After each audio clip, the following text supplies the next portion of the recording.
This episode of the Get Fast podcast is brought to you by Trivelo Coaching, where we help triathletes and cyclists like you train smarter to race faster. You are joined, as always, by your host, former Australian Ironman Champion Gerard Donnelly, and I am Jordan Donnelly. Every race brings with it a bunch of great learnings and lessons. Whether you performed well or you performed not so well, there's always something to learn. And after the Geelong 70.3 last week, we've decided to break down 7 crucial lessons we learnt from the race. But before that, our new segment, what are you grateful for? We'll start with you, Dad. What are you grateful for? It's a really easy one, Jord, and a lot of you would have already listened to one of our very first podcasts. Probably in the first 5 I think we ever did a few years ago now. It was one of the athletes that we coach, Julian Painter. And for those who don't know who Julian is, he was a 5,000 metre Olympian at Atlanta Olympics in 1996. So he's an outstanding runner, and he's changed sports now that he's in his 50s to riding. And I'm grateful for the opportunity to have known Julian Painter. He epitomises everything about being a professional. And even as a 50-year-old, he still does the same things that he did to get him to the top of his sport at the Olympics. And let's face it, the Olympics is the pinnacle of every sportsman's dream, either the World Championships or the Olympics. There's no bigger event. And watching the way he prepares, the way he plans, the way he performs, he does everything, or he ticks all the boxes. I've never come across an athlete like it, and it's no wonder that he was an Olympian. But he still exemplifies those traits now as an everyday Masters rider, and it's been a privilege to be able to coach him. He just won 3 national titles in the time trial, teams time trial, and road race. He's a leader. He sets the benchmark for others to follow, and we can learn lots from these people. And I'm so grateful to know him. And as with most times when you prepare for an event and go to the event and finish it, it's always good to reflect. And I had the opportunity to go out for dinner with Julian and his partner and my wife Andy and your mum last night, and Julian actually presented me with a picture frame that had a picture of him running in the 5,000 metre at the Atlanta Olympics, and with his number pinned underneath with a message of gratefulness on the back. And it really teared me up. It was, and it's doing it now, because it was one of those things that, the number is special to him because you only get a front number and a back number, and he's put that in a beautiful presentation and given it to me for his gratitude for me being his coach, and it meant a lot to me. And I was really emotionally grateful for that whole journey, and last night was fantastic to be part of his journey, and that's the reward as a coach that I look forward to with every athlete I coach. Where and I always say I treat everybody like my own children, and it is so rewarding to see people not just succeed. That's really rewarding, but the process and the journey that they've been on with you. And the reflection on going back to 8 months worth of really difficult training sessions, and that's what makes it worthwhile. So it's a long-winded gratefulness, but one that I think really sets the standard. It's an amazing gratitude. I'm looking at the frame right now, and it is pretty special. And to see the number that he wore at the Olympics is pretty phenomenal. And so you've come out with a bang with the gratitude. They don't always have to be that big, but it is definitely something worthy of being grateful for. My one's a little bit simpler. I am just grateful for the last bit of warm weather that is sticking around. It's nothing like an Olympic athlete, but it hasn't been the best summer weather-wise for Melburnians. It hasn't been extremely warm.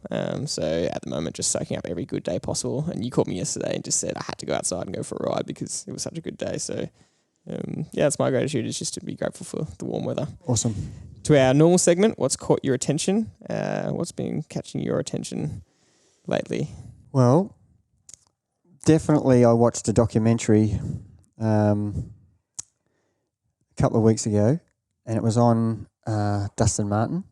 And I must say, for those of you who are not football supporters, and we were really big football supporters when our team was winning, but we're not so good now when our team's not so good. Yeah. So I'm not a real fan of Richmond or Dustin Martin, but I am a fan of him now. Watching that documentary, and it'd be worthwhile. Nick Rewald interviewed him, and what I heard from Dustin Martin was not what I picture him as. And I said to you, and I think I said to your brother, there's something different about Richmond. There's something different about the way Dustin Martin is now as a human being. When he was younger, of course he was young and reasonably immature, like all young footballers are, and they're caught up in the team environment and the boys' club sort of thing. Mm-hmm. And, looking from afar, you think, good footballer, but what else? But listening to that interview, there was a lot else to be likeable. He has been given a lot of help from other people who are really good influences in terms of the mindset. And it's a really underrated area that we feel it deserves more attention. And I just think what they're doing at Richmond Football Club is a great lesson, a great leader of how to get people on the same page and be process driven rather than results driven. And the motivation comes from ticking the boxes each day, and it reflects in triathlon or cycling or running. It doesn't matter what sport. You need to be process driven and enjoy that process, so that when you get the right outcome, you look back and go, "Oh, I made it." It's almost like a shock when you get to the result. And what was their result? 3 premierships in 4 years, and they're all on board. They're all on the same page.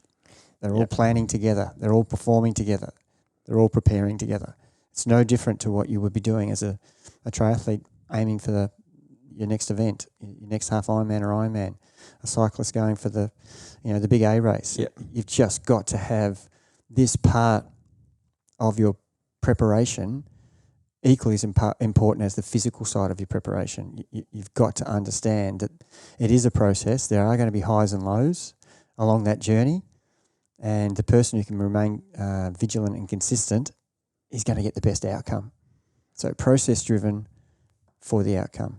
And you'd think that in a game like AFL football, being process-driven is going to be the least effective, because there's just so many factors. There's 22 players on a team. You're playing 18 other teams in the comp. It's a team competition. It's not you versus the event.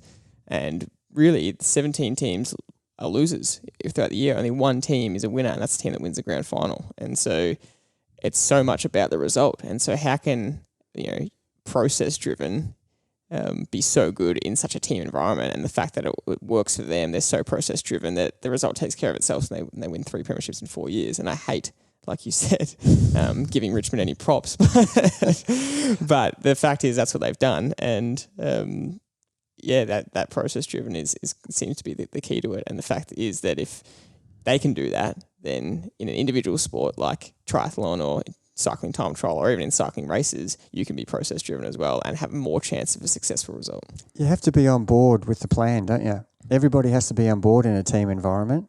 And if a few aren't, they either get left behind or get discarded. You can't carry passengers in a team event. As an individual sport, you have to be committed, but you also have to have your family members on board. So it's similar. Everybody has to be on the same page. If you've got someone working against you who's jealous that you're training so much, or you're not giving them enough attention, or your work's suffering, it won't work. It has to be all together for the process to get to the end result. That's a good one. What's caught my attention is I've been reading up on a few studies recently about performance, legal performance enhancers, things that can help your performance, and looking at the value of placebos versus the detriment of superstitions. So looking at a lot of studies that show when taken as a double-blind control test, certain supplements or performance enhancers, again, these are all legal studies, had no benefit.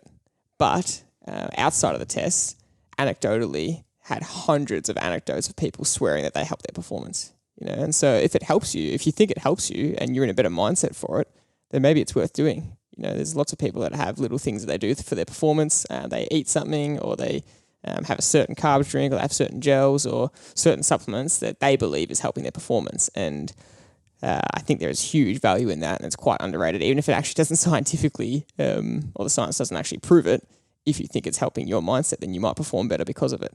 But there is a fine line there between when you start doing things as a superstition and it becomes detrimental to performance because you don't think you can perform well without them, and suddenly if you don't have that supplement available, or then you're already telling yourself you're not going to perform as well without that thing when it didn't even work in the first place. Interesting conundrum, isn't it, really? Yeah. And it's a really good point.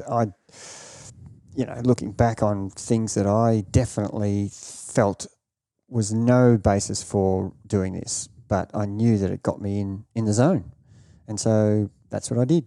And I maintained that win, lose or draw. If you're playing a team sport, if there's an individual performing well or performing poorly, that was my my go-to method of preparing or executing as well. So I think if you think that it's helping you, then you should continue to do it. One of the most interesting studies I looked at was that cold water therapy has actually a lot less evidence than everyone thought, and to the point where there's actually no much difference in terms of recovery. Yet I'll to the day I die say that I feel so much better chucking my legs in cold water. And if that's as big a placebo as it is, then so be it. But I'll keep doing it because I feel a lot better for it. So that was a clear example to me. Yep. And look, the horses in the salt water, and obviously footballers go to the salt water. And if you went to cold water and it wasn't salty, is there a difference just going to a lake where there's no salt as compared to going in the ocean where it's full of salt? And there's conjecture about that, and it's just is it the cold water or is it the salt? We don't actually know, but certainly dipping your legs in makes them feel better yourself. But there's no evidence that suggests that it's a good thing or not. It's the same with compression boots. There is no evidence to say that is right or wrong. Well, the study I read was actually looking at that. It was looking at cold water and compression, and there was more evidence for compression than cold water. So that's why it was pretty interesting. Yeah, well, I do have the compression boots, and I've looked at all the studies, and it comes out 50-50. But I'm still wearing the compression boots. Yeah, exactly. Yeah. Yeah, so that's what's caught my attention because I think it's interesting to think about it. You look at Rafael Nadal; he has the most superstitions out of a tennis player. He has to put his bottles in an exact spot when he's before each point in between games, and I think that to him becomes a bit of a detriment because it can take away from his focus on the processes that matter. Because putting his drink bottle the right way doesn't, and you could argue that it does put him in the right frame of mind, but puts him in the zone. Yeah, but it seems a little bit. But he wouldn't walk. You were a ball kid, so you saw a lot of the superstitions from the tennis players, and a lot of them wouldn't walk on the white lines to and from their seat. Yeah. But you walk all over the white line in the rally. Well, the funniest one I saw was because there's two ball kids at each baseline, and the players ask for balls to serve from whichever one they're walking towards or something. And then players would have this ridiculous superstition where they'd only take it from one side, one ball kid. They'd pick a ball kid and they'd only take balls from them. And so the rest of the ball kids all had to get the balls to that one ball kid. And while it was a hassle for the ball kids, it was just ridiculous because they would get angry and agitated when the ball kids weren't up to scratch, if they weren't getting the balls there fast enough. And then you're letting your performance be affected by these 13 or 14-year-old kids on the court. That is just an absolutely ridiculous superstition that is 100% taking away from performance. And there were multiple players that did that. And I would just look at them and go, you're in a grand slam and you're getting agitated at these kids. And obviously it's performance related. They're more agitated themselves, but to be putting an external superstition, thinking I'm going to play better if I'm getting the balls from one side, is a pure example of what we're talking about here. That's the detriment. The other example was if they just served an ace, they want that ball back. Yeah.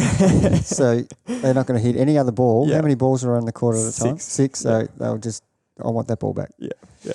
Anyway, moving on to today's topic, 7 lessons from a 70.3 race. So the first one we'll go through is that we believe not enough people have listened to our podcast by looking at analysing Geelong, and we were actually lucky. We had a few people come up to us, which is happens at races where people say, "I listen to your podcast," and one guy came up and said, "Oh yeah, I don't have much experience, but I listened to every single one of your podcasts," and his time was phenomenal. He was not far off the kind of pro and elite category, and he said, "Right, back to footy season now." So we both loved that.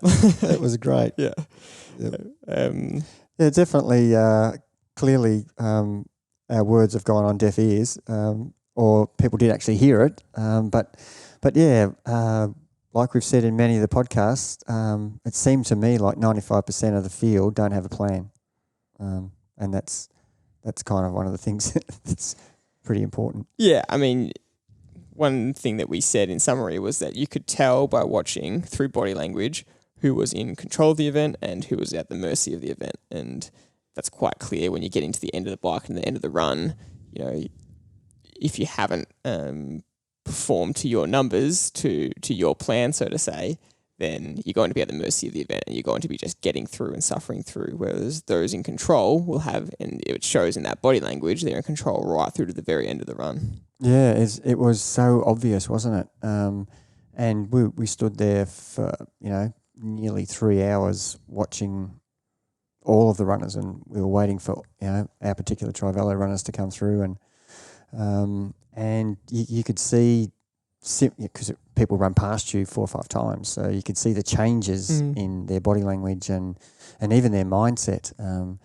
We had a couple of examples of things going wrong, and I'll use one example. I won't use any names, but one person's bike wouldn't change gears, and that can be incredibly infuriating. So stuck in the one gear the whole way for 90 Ks.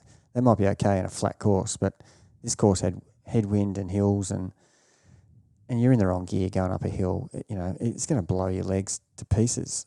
So to his credit, he was very angry throughout the whole bike ride, but he got off and changed gear. You could change gears manually. You had to get off, stop and push the button manually on the rear derailleur. Which is worth it in some sections. Yeah. But anyway, come to the run, has he got in a mechanical with the run?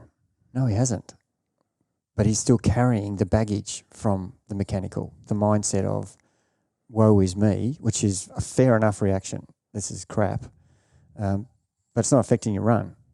You've got control of your run. You've got back in control of your event. So get your mind off what just happened and concentrate on executing the run as well as you can. So you get something positive out of it. And he did that beautifully. He was still angry, and he gave me the body language. I'm fucking like, and I said, "Yeah, but you're running now." Yeah. And bang, ran beautifully. Yeah. That's what we want to hear. And I mean, this first point is by no means a criticism of anyone. We never ever criticize anyone that puts on a number and takes on the event. The point of these lessons is, what can you do to have a more enjoyable experience next time? Yeah, and you've done all this effort and spent all this time and paid all this money to do something you really love. Why not do it with an enjoyable aspect to it rather than being a painful experience? And even though it's painful, you've still signed up for the next event already since Sunday. Yeah. So I just think there's a better way to experience the event. Yeah. And that's sort of what we're trying to get across. Absolutely. Lesson number 2, people are still not riding the bike how it should be ridden. And look, normally I would be an armchair judge in this, but I happened to be in the race on the bike, and I was astounded at the way people were riding. It was a little bit disappointing, actually. Even in our own little group, there was still poor executions of the bike leg. And it might sound critical, and it's easy for me because I've ridden 220 different time trials in triathlon and time trials. So I should be across and know what I'm doing. But, you know, there are a lot of people in that event who have done 15 or 20 half Ironmans. So they should actually be across it as well. And to have so many people ride so hard so early, when I know what I'm doing and I know the numbers I'm riding at and the speed I'm riding at, and I'm thinking, boy, there's some really good cyclists in this event. I was going, whoa, the standard's pretty damn good. I'm not really passing many people. And to put the scene right, the race had a tailwind generally all the way out to the first turnaround, which is, you know, roughly 25k out, and 25k back was really a headwind. So the hardest part of the course was on the way back, and you're doing that twice, so you get the headwind twice on the way back, and there was a bit of a rise on the way out. But the majority of the time, you were absolutely flying. There were people averaging 45 to 50 on the way out and smoking it.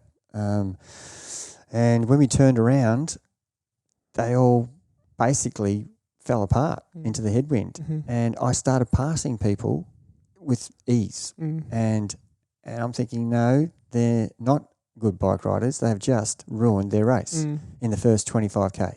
They've ridden way too hard. And progressively, you know, they got slower and slower till literally some of them were riding, for example, 1 hour 30 on the way out for the first half and 1 hour 45 for the second half. And I can tell you my second half was faster than my first half, which is, you know, lucky it did do that. Not lucky, that was my plan. Yep. But imagine if I'm sitting here saying I actually didn't do what I tell everybody to do. Yeah. So I really was disappointed in the way that I see people still executing and clearly are not listening to our podcast. Yeah. Point number 3, lesson number 3, and this is one thing that stood out to me clearly, and that is your power range for the day. So what was your minimum and maximum power? And this is a bit of a unique one because you talk a lot about what is your average power that you're aiming for, what is the range that you want to ride between for most of the day. You know, you want to be sitting between 250 and 270 watts, but you don't often think about, well, what were your max efforts for the day? And I think this is a really good point. You brought it up to me because your personal range was, correct me if I'm wrong, 250 to 270? Exactly, yep. Exactly, yep. I think that's why I said that as the first example. And your maximum 1 minute effort was 295, so just outside that range. And when you're using power, you know that you're constantly up and down. That is a strength of yours that you train a lot, is to just hold a power number and not, you can sit on 260 and only go to 265, whereas most of us ride 260, 290, 240, 290, 300, jumping around a lot, you know. But you can compare your 1 minute range to athletes who, you know, you've looked at data and you've seen that their range they were supposed to be riding to is lower than yours, but their best 1 minute was way higher, 400 to 450 watts. Yeah, one example was the range one rider had was 210 to 230. And they ended up riding 220, I think, which they were within the range. So first glimpse is, they rode okay. They were in the range. But then you go to the peak power, peak 10 seconds, and I went through 6 or 7 examples to see what was happening and compared it to myself. I'm not saying that mine's perfect, but I, out of the 6 people, I mean, I think I was 8th fastest on the day or something at 2:13, but I picked out a 220, a 215, a 220, a 230, a 240, and a 250 rider, and I had the lowest peak power for 10 seconds, 20 seconds, 30 seconds and a minute out of all of those other riders, and that shouldn't be the way it is. I should have the highest peak power. Because you're ridden the fastest. And these people are riding slower and lower power than me, yet they had higher peak power for, 10 seconds up to 1 minute. It did change 2 minutes, but they were still higher than me. And we're using the example of the 210 to 230. So his 1 minute, his 10 second was 498 watts. My high 10 seconds was 330. So he was 160 watts higher than me for 10 seconds. What's so significant about that? If you keep doing that out of every turn, and let's face it, Geelong had, I think, 15 turns by the time you finish that event. If you keep gassing it for 10 seconds, you are burning 10 matches, and it's going to affect your run. It's going to affect the rest of your ride. And, every time he's going out of a corner or turning around, he's pushing 160 watts higher than me, yet he's a 40 watt lower rider than me. So it's a ridiculous comparison to to see the differences. So then I looked at 30 seconds and I looked at 1 minute, and my 1 minute was 295, which is literally 35 watts higher than the average that I ended up at, which was 260. And his 1 minute was, I think, 390, and his range was 210 to 230, so it was 210. 220 was his average. So that's 170 watts difference. Mine was 35 watts difference. You're spending a full minute 170 watts higher than your range. Well, no wonder you can't run evenly and have strength at the end, because you keep gassing yourself. It's a 90-kilometre time trial. It's not the best 1 minute. Who cares about that? And then I looked at 5 minute, 10 minute, 20 minute, and then I looked at where on the course they did those.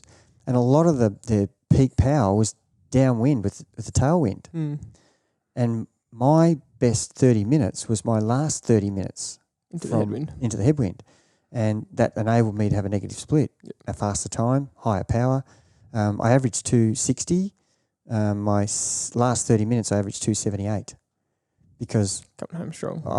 I felt I had lots of energy left to execute. On the way out, I averaged 250 something in the first half.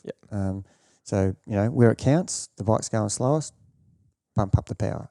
Outside the range is okay as long as you can manage that. I don't recommend that, but your range is there for a reason. But, in my case, I was doing just the bike leg. I wasn't running. So it was okay for me to max out in the last 30K because I knew I was in control of my power. But, the peak power comparison was an unbelievable shock to me to see riders significantly averaging lower power than me but smashing me in the peak power under 5 minutes. I was shocked when you said to me your highest 10 seconds was 330 because it's so easy just on a little rise out of a turn just for a quick 10 seconds just to push 350, 380 watts. And so for you to have that level of control to just never go above that and just never ruin your legs, it allows you to sustain such a good effort for 90 kilometres. Yeah, and you just want to eliminate the spikes. And, we're probably giving away all of our secrets that we give to our one-on-one coaches. But the more spikes you have, the more times you're gassing yourself, which means you're burning matches, which means you're going to fatigue quicker. You're using glycogen too quickly. You want to have a slow burn. By spiking all the time with this high power, I've just proved that you don't need to do it. Yeah. Well, it's interesting watching everyone come past. I was standing at the top of the first hill and I could see that, knowing your time was, very much at the upper end of times, one of the upper end of, times for the day. You were very controlled coming up that hill. You saw a lot of people. It's exciting. That's the most crowd sprinting up that hill. They probably would have been pushing 500, 600 watts up that section, out of the saddle, really out of control. And that's the kind of burst that's going to really hurt 4.5 hours into the race. Yeah, look, because we do that hill twice, but out of transition up that hill, I think I got passed by 5 or 6 people and I probably beat them by 25 minutes on the day. And that's how significant it is. What are they doing? Why are they doing that? And the second lap, exactly the same. People out of the seat, I saw them. And I'm just looking at my number. I'm not going above this. 295, and it was about a 50-second climb. I'm not going into the 300s here. So that leads us to lesson number 4, which is you touched on this at the start. And it's a continuation of what we're talking about right now. But it's clear that people still don't have a plan for the race. If you're doing even if it's a bad plan, it's still better than no plan. And what does it do? It makes you think about what you're going to do throughout the day. So that's what we want. We just don't want people to randomly line up at the swim and just be sheep and just jump in and follow what everybody else is doing around them. If you're clever enough to have form goggles and you can see, the pace you're swimming at, then you can control, I'm supposed to be doing 150 per 100 and the goggles are telling you that you're doing 120. Well, that's not helpful, So your plan is 150. Ease up. Your plan's working straight away. Within 30 seconds, you've already saved yourself a heart rate through the max and actually helped you for the rest of the day. The same with, the plan. What is my plan for the bike? We talked about the range. We have a range, an upper and a lower range based on your testing. What is your range? And if you look down at your Garmin and you see you're outside the range, well, the next question is that okay? Where am I on the course? Am I into a headwind or uphill? Well, that might be okay. Am I in a tailwind and I'm outside the top end of the range, that's not okay. Already your plan's worked. This is my range. You've set that up as a plan, and it stops you from blowing up. This is the reason for the plan. Yep. You get off the bike, what's my range to run at? It might be 5:10 pace to 5:25. Yep. And you're looking down, feeling great, 4:30's on the watch for your first K. Well, the plan will stop you from doing that. You've still got to actually execute and slow down. But, the majority of people who run their first K fastest for the day is up there around 90%. Yep. And the guys who actually execute a plan with their run, where they run the same pace pretty much from start to finish, are the ones who are more successful. And the question you have to ask is, how did you finish off the race? What was your last 30, 40 minutes like, or hour like? Were you in control, or like we said at the start, we were at the mercy of the race? And so lesson 5 was, did you have a plan or not? Because if you had a plan, you would be finishing off the race in a better position. And that was lesson number 4. Lesson number 5 is, have you done enough preparation? Have you done enough endurance preparation? Because if you have, it will help you at the back end of the race. And if you're really fading at the end, then maybe you should ask, did I do enough endurance? And that does relate to the plan, George, before we go to that point, which is, have you done the preparation? So your plan is only as good as your preparation, remember? And it's based on your preparation, not your ambition. It's based on your ability of what you've actually been training at and testing at. And what your ambition is, what you want to do, that might not correlate to what your ability is. So if you go outside the plan, then, if you haven't done the preparation, you will fade anyway. And you might have a good plan that says that, I think I can do this. But unless it's based on sound facts, you will fade and the plan will be wrong, which is not helpful either. So the preparation, the endurance run and the endurance ride, they're going to be found out in a half Ironman. If you haven't done that key, and we've talked about this in many of the podcasts, Steve Monaghetti, what did he tell us? What was your key training session, Steve? Oh, without doubt, the endurance run. Why? He does a marathon. Well, in this event, you're potentially between 4 and 7 hours out there. If you're an elite, you're at the 4. If you're mid-packer, you're 5. If you're a beginner or a newbie, you could be at 6.5, 7. So if you haven't done the work, the endurance work, you're going to fade anyway, no matter how good your plan is, no matter how good your preparation is. You have to have done that type of endurance work. So that's what really stood out to me was people starting with the wrong pace based on poor preparation. It's a disaster waiting to happen. Yep. Because a really good question you ask is, okay, how many endurance rides and endurance runs did you do? Did you do 1 to 3 endurance rides or runs in preparation, just thinking that will be enough? Did you do half a dozen?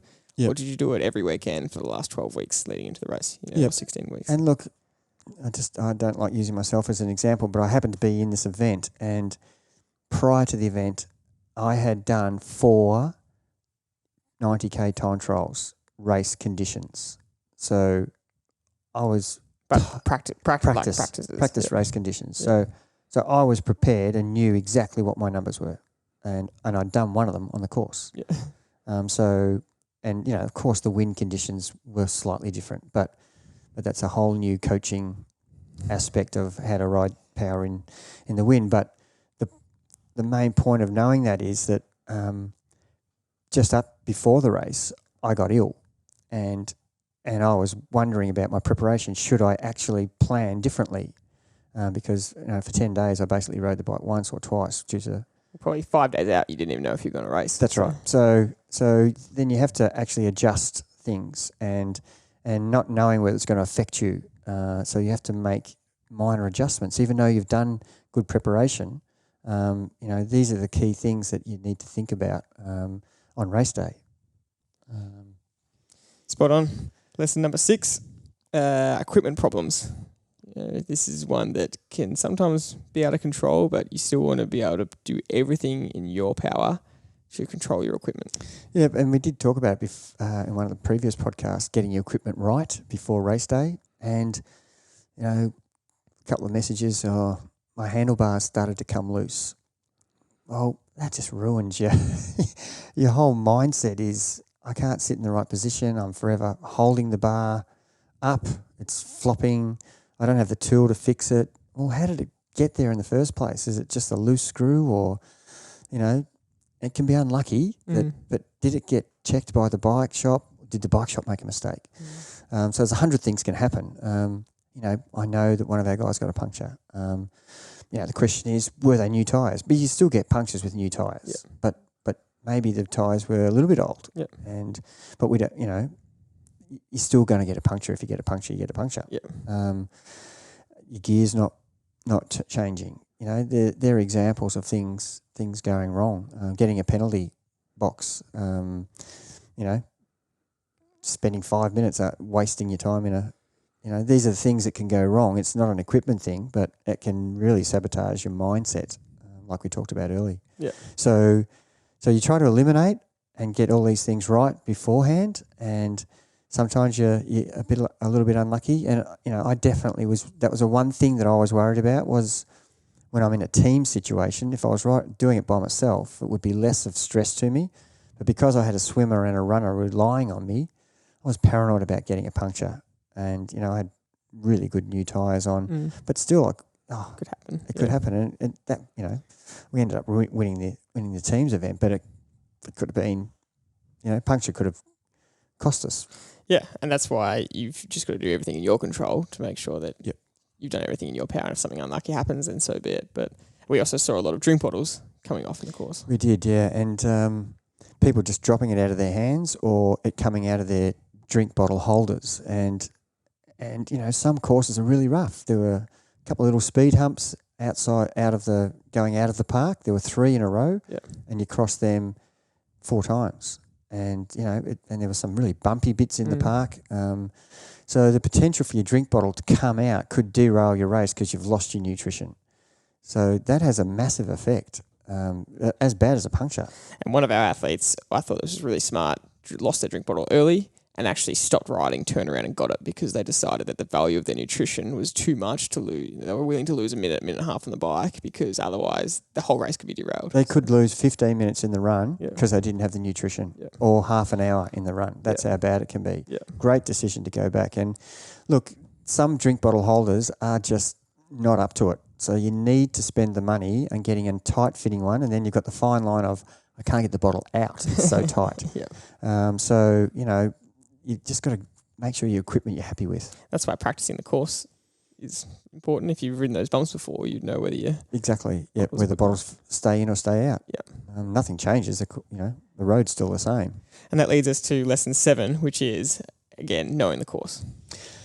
Yes, I was astounded to hear people talking about, or asking others, is there many hills in this course? Where's the turnaround again? I was just shaking my head, standing there listening, thinking, what, you haven't driven over this course. You don't know it. Yeah. And that could be totally out of your control. You might have arrived, but we have to register on the Saturday. Yeah. So you've got all Saturday. Your flight might have come in from interstate and you could only get there for the last check-in, which is 4 p.m. Mm-hmm. You've still got time to drive the course. It's only one lap because it's 1 lap times 2. Yeah. There's no excuse for not knowing the course. And how could you possibly have a bike plan based around power, for high power for harder bits, low power for easier bits, when you don't know where they are? Yeah.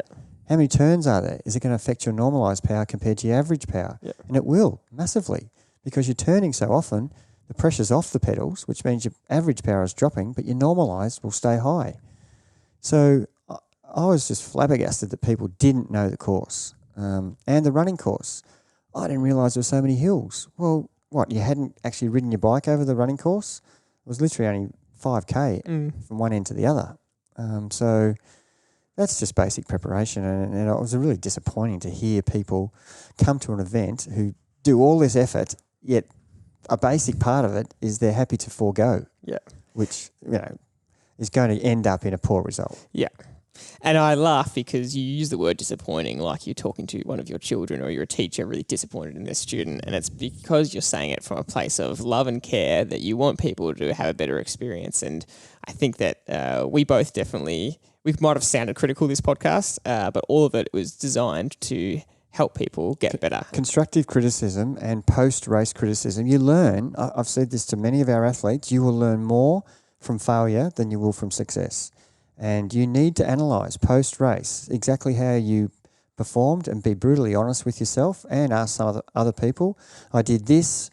Is that good, bad, or indifferent? And you know what it is. Yeah. You know, if I started off and ran 5-minute K pace and finished at 6:30, you don't need to ask anybody if that's good or bad. You know, why did that happen? Yeah. They're the things you need to post-race do so you don't do that same mistake again. And the things we're talking about here, you know, we're highlighting them so that even the people we don't coach are going to get an advantage from listening to this so that they don't do this in the next race. Oh, that's what I was doing wrong. I've just heard that. That's new to me. Yep. And that's fair enough. You don't have all the answers as a triathlete, and that's why you're listening to this podcast so that you can get some more information. And what we're giving you is going to really help you next time around, and you won't make those mistakes again. And if you do, that's a definition of insanity. I think it's part of both our personalities as well, is that after, especially in a sporting capacity, I don't really want to get told what I did well. I want to get told what I need to improve on, and I've always been that way in any team sport I've ever played. I would hate it. It's obviously nice when the coach says you're doing well, but I want to get off and the coach tell me you need to fix this, because I want to know how to get better. And so that's all this is. You know, it's every race you should be asking, okay, that was great. How do I get better? And it's hugely motivational to me. Actually, I get more motivation out of performing badly. yeah. I'm just going, that is not going to happen again. Yeah. Why did I fade there? Did I stuff up my nutrition? So go back to practicing nutrition in your training. And, you know, when you've got intensity, practice your nutrition. You know, did I run the first bit too hard? Clearly, I thought that I could manage that, but I can't. So I have to rethink that. I might need to extend my endurance training. Maybe I missed too many. You know, you just got to really self-reflect. And as brutal as it is, you know, and it's disappointing for yourself and for if someone's helping you, but without that, you actually don't learn. Yep. To finish off with, I just wanted to touch on some positives of the day, just to almost balance out a little bit. I personally just love the triathlon atmosphere. It is such an electric event. There's just so much support, so much good energy. Obviously, the athletes, they lose energy as the race goes on, but I loved standing there watching the runners and the people that came past that were smiling. They'd see someone in the crowd they'd know, and they'd really get up and about. Our Tri-Velo athletes gave us feedback and said that every time they came past, it was a real good spurt again. And I just love the atmosphere, and I love seeing the amount of people having a crack. You know, really, you can see people have done preparation. People have been training hard. It means a lot to them, and I just love to see people challenging themselves and, like you always say, putting a number on. And it's so rewarding to cross the finish line when you challenge yourself like that. You're spot on with everything you just said then. And no matter how the day went, it is an unbelievably emotional time, that last 100 metres onto the carpet, and you see the finish line, and whether it's joyous happiness or thank God I'm finishing, regardless of the outcome, it is a special event, putting yourself to the test. And really, you know, I think people underestimate how brutally hard, you know, anything from Olympic distance upwards. I mean, the Ironman is the ultimate, obviously. You know, plenty of people can finish them, but, you know, they quickly forget. It's almost like when I talk to my wife about childbirth, you know, how excruciatingly hard childbirth is, but you go back and, you know, we had 4 children. So you'll forget things that are really bad in your thoughts. But yeah, you know, it is a day where you are being challenged, you are being pushed to your limits, and it's really great watching people really keeping control of themselves and focusing and still enjoying it. And, you know, a lot of people happy, you know, waving and stuff, even though I think that you'd be better off keeping all your energies from waving. But yeah, you need to have the right mindset and enjoy the day. That's one of the things I say. Good luck and enjoy it. Yeah. And if you're not enjoying it, then you might think about another sport, because this is one of those sports that's going to really find you out and expose all your weaknesses. And it's all in front of everybody to see. It's it's raw. It is raw. And one of the people who was with you and I, our swimmer in the team, and she was saying, "Oh, if you're going well through the crowd, it's great. But if you're really struggling, it's like going through purgatory. Yeah. It's like, oh, this is not good with all these people watching me performing, not at my best." Yeah. And but that's, you know, that's why we congratulate everybody for putting themselves on the line and put themselves out there to be ridiculed or to be praised. It's what it's about, and as long as you enjoy the process, then you'll line up again for the next one with some more ammunition to perform better. And last thing to finish off, on the last podcast, you did mention that you'd be better off saving your energy and not waving too enthusiastically at the crowd. And I can confirm that you gave us a wave twice on the bike. So heed some of your own advice there. Well, I can tell you, I summarised it that over 90 kilometres, those 2 waves were going to be okay. Yeah. But if I had kept doing that and seeing you 17 different times on the course, then it would have been a problem. Yeah. That's my excuse. Good way to finish off. That's it for this episode. Thanks for listening. We'll see you next time.